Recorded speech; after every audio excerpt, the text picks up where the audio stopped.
Hello, today I'm at the Church of St Peter and St Paul in Ermington, South Devon. The church sits on a steep hillside on the northern edge of the village. You can approach it from below via the covered stone entrance on Church Street or from the gate to the east. But we took the footpath from the west, leading across a field from the Crooked Spire Inn in the small village square. Just before you enter the churchyard, right beside the path, there's a small building with a domed roof and a fence around it. From a distance I thought this was a stone vault, but it's actually a spring, known locally as a holy well. The well was restored in 2000, and there's now an information board beside it. The gravestones are mainly simple in character, with no large vaults or elaborate sculptures.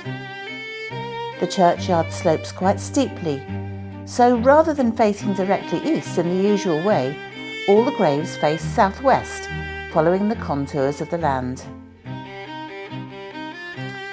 If you look up at the spire, you'll notice that it has quite a distinct bend in it. There's a local legend that once it was straight, but one day a beautiful bride came to the church to be married, and the church bent forwards to greet her. Another explanation is more prosaic. It says that when a wooden spire was built here in the 15th century, the timber was green, and as the wood seasoned and dried, it warped, causing the spire to bend. Many sources claim that in 1856 the spire was struck by lightning, but I haven't found any hard evidence for that date. If you're aware of any, please do let me know.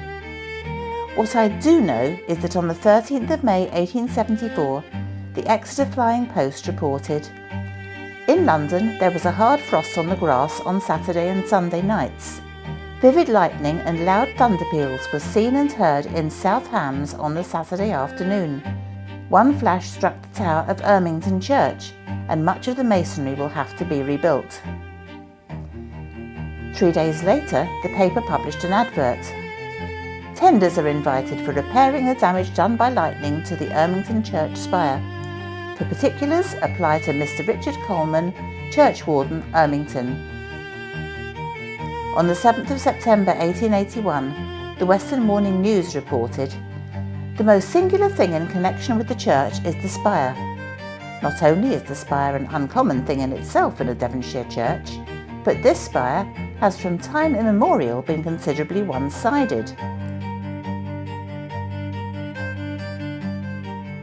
One theory to account for this is that wet mortar was used.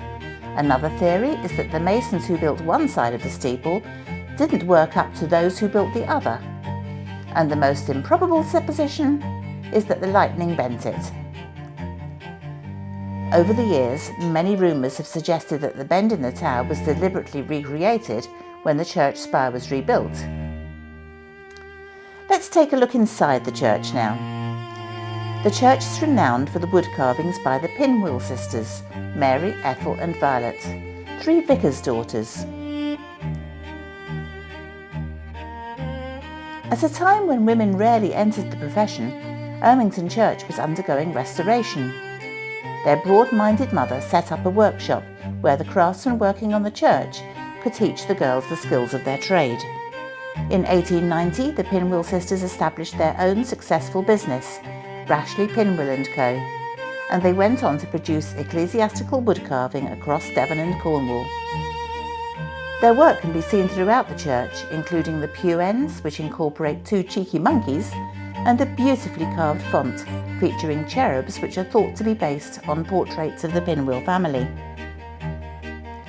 Violet Pinwill went on to teach wood carving to men and boys at the art school at Plymouth Technical School, and she employed apprentices from among her students. Inside the church there are 2 inscribed tablets, one for each war. The Second World War memorial is carved by Violet Pinwill, her final piece of wood carving in the church, carved when she was 71 years old. Her last work was completed in 1957, a life-size figure of St Peter for a Lancashire church, a few days before her death, aged 82. Up high on the west tower is a memorial clock installed after the First World War in memory of Captain Rodney Gransmore, who was killed in action at the Battle of Loos on 28th of December 1915. To mark the centenary of the end of the First World War, the clock hands and the face were given a fresh application of gold leaf, and the clock was fitted with an automatic winder and a pendulum regulator. Well, thanks for coming along with me today. I hope you'll subscribe and join me on more of my visits to churches and churchyards. Bye!